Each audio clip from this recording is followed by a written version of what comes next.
যুক্তরাষ্ট্রের সঙ্গে সইয়ের অপেক্ষায় থাকা বাণিজ্য চুক্তি অনুযায়ী বাংলাদেশের শুল্ক আরও কমবে বলে আশা প্রকাশ করেছেন বাণিজ্য উপদেষ্টা শেখ বশিরউদ্দিন। শুল্ক সমন্বয়ে 25টি বোয়িং কেনার প্রস্তাব দেওয়া হয়েছে উল্লেখ করে তিনি জানান, 2035 সালের মধ্যে আসবে 14টি।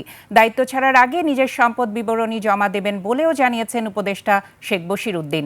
আকবর হোসেন সুমনের রিপোর্টে রয়েছে বিস্তারিত। সানবিট সব দিবে সামাল। সানবিট ম্যাজিক প্রেস ডিশওয়াশিং এর মাথা ঘোরানো সলিউশন।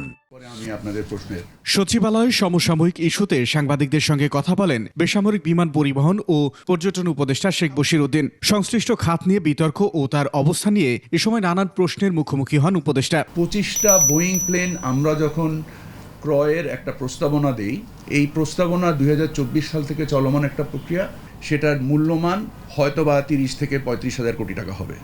সেটা আমাদের মূল্য পরিশোধ করতে হবে 10 বছরে। এই 10 বছরে ইনফ্যাক্ট আরও বেশি সময়ে, কারণ এটার পেমেন্ট শিডিউল অনেক লং টার্ম, হয়তোবা 20 বছরে মূল্য পরিশোধ করতে হবে। যুক্তরাষ্ট্রের বাণিজ্য চুক্তি সম্পূর্ণ হওয়ার পরই শর্তগুলো জনসম্মুখে তুলে ধরা হবে বলে জানান উপদেষ্টা।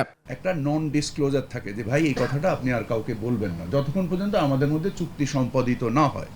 আর চুক্তি সম্পাদন হলে নিশ্চয়ই এই চুক্তি প্রকাশিত হবে। আমি প্রকাশের ক্ষেত্রে কোনো সমস্যা দেখি না। নির্বাচিত সরকারকে চাপমুক্ত রাখতেই ভোটের 3 দিন আগে যুক্তরাষ্ট্রের সঙ্গে এই চুক্তি করতে যাচ্ছে অন্তর্বর্তী সরকার। আমার জ্ঞানও নাই, কোনো আগ্রহ। আকবর হোসেন সুমন, 21 টেলিভিশন, ঢাকা।